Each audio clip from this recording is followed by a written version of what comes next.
Assalamualaikum warahmatullahi wabarakatuh. Banyak sekali definisi tentang tawadhu, tapi saya lebih cenderung dengan definisi ini bahwa tawadhu itu adalah rendah diri di hadapan Allah Subhanahu wa taala untuk siap menerima kebenaran darinya dan kemudian melaksanakannya, serta rendah hati dengan sesama manusia dengan cara bermuamalah kepada mereka dengan muamalah yang lembut dan baik. Adalah Nabi Sulaiman alaihissalam, orang yang terlahir dari lingkungan kerajaan, karena ayahanda beliau adalah seorang raja dan sekaligus seorang nabi, Nabi Daud alaihissalam. Hampir kita tidak pernah menjumpai kisah beliau di dalam Al-Quran ataupun di dalam hadis yang diceritakan oleh Rasulullah SAW yang kemudian mengkisahkan tentang kondisi sulit atau kondisi melarat yang dialami oleh beliau. Saya kira maklum karena beliau hidup di lingkungan kerajaan, dan bahkan ketika Nabi Daud alaihissalam wafat, beliau juga yang menggantikan ayahandanya untuk menjadi seorang raja, dan Allah Subhanahu wa taala juga memilihnya sebagai seorang nabi, sehingga beliau ini dikdaya sejak kecil, kuat sejak kecil. Bahkan di dalam Al-Quran kalau kita mencermati ada sebuah kisah yang sangat melegenda di dalam kehidupan beliau, yaitu kisah tentang bagaimana beliau mengalahkan kerajaan Saba yang waktu itu dipimpin oleh seorang ratu dikdaya, Ratu Bilqis. Dan yang menarik adalah bahwa cara beliau mengalahkannya diawali dengan mengirim surat. Saya menyebutnya surat ini adalah surat kedikdayaan, dan Allah mengabadikan surat ini ada di dalam Al-Quran di ayat yang ke-30 dan 31 dari surat An-Naml. Innahu min Sulaiman wa innahu bismillahirrahmanirrahim alla ta'lu alayya wa'tuni muslimin. Sesungguhnya surat ini datang dari Sulaiman, dan sesungguhnya bismillahirrahmanirrahim. Isi surat itu cuma ada 2 kalimat, yaitu Allah ta'lu alayya, jangan sekali-kali engkau mengungguli aku, wa'tuni muslimin, dan segeralah datang kepadaku untuk menyerahkan diri. Surat kedikdayaan. Bahkan kalau kita lihat sebelum beliau wafat, beliau berdoa kepada Allah Subhanahu wa taala.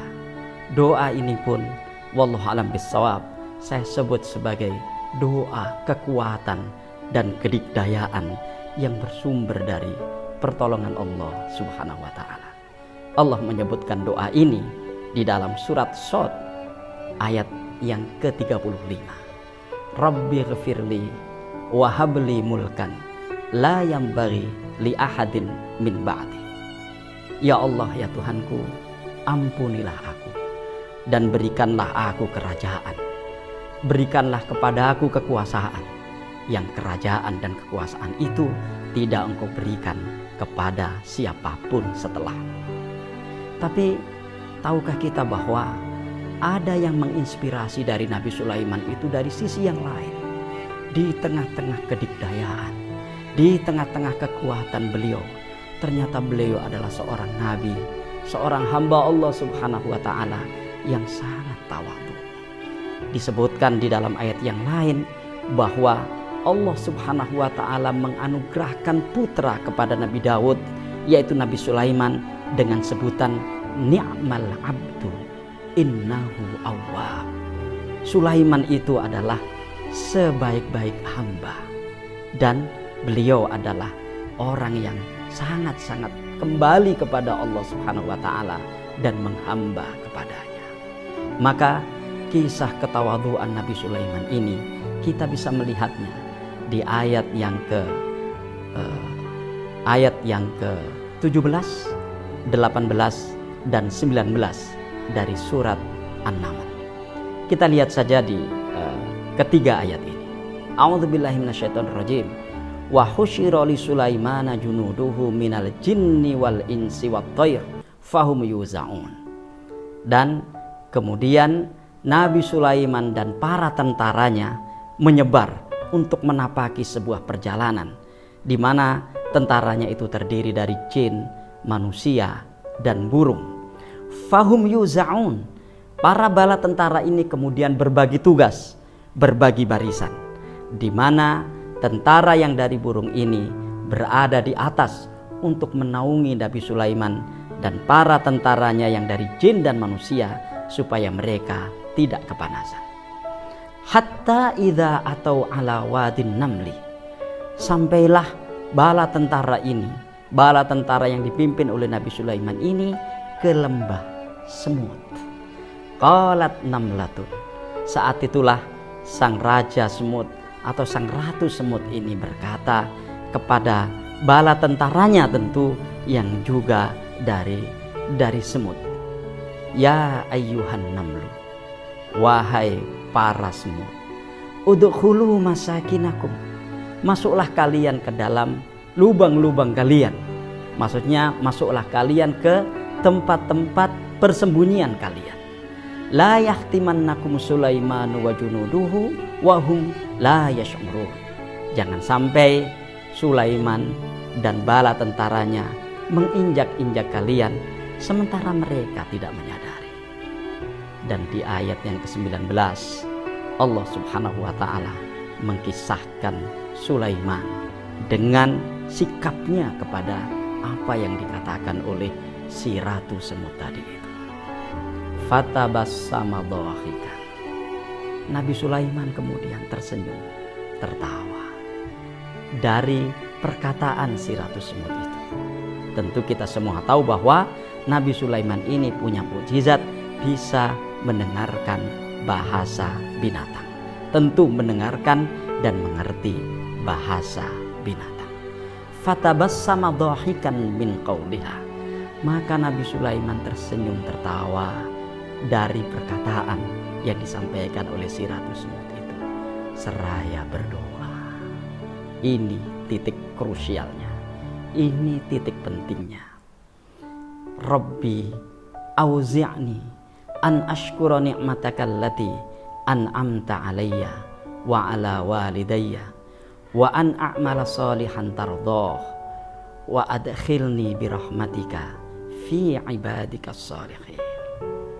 Lihat, ini doa seorang nabi sekaligus doa seorang raja yang dikdaya, di mana di dalam kitab Qisasul Anbiya yang disebutkan oleh Imam Ibnu Katsir, Nabi Sulaiman masuk di dalam kategori 4 raja dikdaya sepanjang masa. 4 raja yang paling dikdaya sepanjang masa. Dan itu disebutkan oleh athar yang disebutkan oleh Mujahid bin Jabr, seorang tabi'in senior, murid dari Ibnu Abbas, di dalam atharnya bahwa ada 4 raja terdikdaya sepanjang masa, yaitu 2 mukmin dan 2 lagi kafir. 2 yang mukmin itu adalah Nabi Sulaiman alaihissalam dan Iskandar Zulkarnain.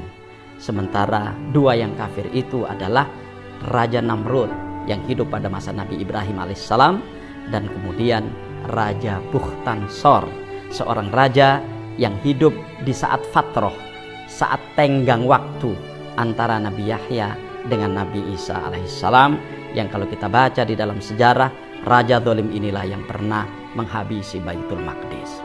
Nah, Nabi Sulaiman berdoa, Rabbi auzi'ni an ashkura ni'mataka allati an'amta alayya wa ala walidayya.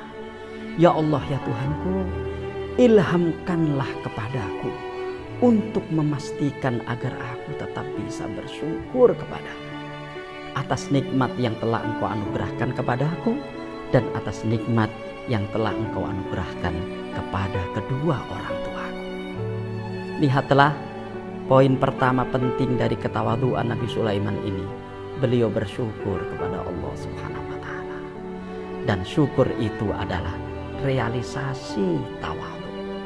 Tidak ada satupun cara yang paling tepat untuk merealisasikan tawadhu melebihi bersyukur kepada Allah Subhanahu wa taala. Karena di dalam syukur itu ada produktivitas amal. Semakin orang bersyukur, maka akan semakin banyak amalnya, dan demikian akan semakin terasa ketawaduannya di sisi Allah Subhanahu wa taala, bahwa dia bukan siapa-siapa, dia juga bukan apa-apa, melainkan dengan pertolongan Allah Subhanahu wa taala. Nabi Sulaiman menyadari betul bab ini, bahwa kedikdayaan yang beliau miliki itu semata-mata adalah anugerah Allah Subhanahu wa taala untuk menguji beliau, apakah beliau sebagai orang yang bersyukur ataukah beliau sebagai orang yang kufur. Yang kedua adalah wa an a'mala sholihan tardhah. Ini yang saya katakan tadi, bahwa Nabi Sulaiman meminta kepada Allah Subhanahu wa taala agar termasuk orang-orang yang memperbanyak amal soleh. Karena bersyukur kepada Allah itu menghasilkan dan menghadirkan amal soleh yang sebanyak-banyaknya. Dan ini yang perlu kita tauladani. Di tengah kedikdayaan beliau, beliau juga masih butuh amal soleh untuk bisa mendekatkan diri beliau kepada Allah Subhanahu wa taala. Meskipun beliau sendiri juga tahu bahwa kedikdayaan yang Allah berikan kepada beliau itu nggak bisa ditukar dengan amal soleh, tidak bisa disamakan dengan amal soleh. Tapi ini adalah cara yang ditempuh oleh Nabi Sulaiman untuk mendekatkan diri kepada Allah Subhanahu wa taala atas nikmat dikdaya yang beliau miliki itu dengan memperbanyak amal soleh. Dan wa adkhilni birahmatika fi ibadikas sholihin, dan masukkanlah aku ya Allah ke dalam golongan hamba-hambamu yang soleh. Beliau seorang nabi, tapi ternyata beliau masih memohon kepada Allah Subhanahu wa taala supaya digolongkan menjadi orang-orang yang soleh. Sehingga kemudian saya memahami bahwa orang yang soleh itu adalah orang-orang yang merasa dirinya tidak soleh, dan karenanya beliau berdoa kepada Allah agar digolongkan menjadi orang-orang yang soleh. Justru kalau ada orang yang mengklaim dirinya sebagai orang yang soleh, jangan-jangan dia bukan orang yang soleh. Layak ditauladani doanya Nabi Sulaiman ini, sekaligus layak dipanjatkan dalam berbagai macam kesempatan yang kita miliki, karena semua kita termasuk orang-orang yang mendapatkan nikmat dan anugerah dari Allah Subhanahu wa taala dengan kadarnya masing-masing. Assalamualaikum warahmatullahi wabarakatuh.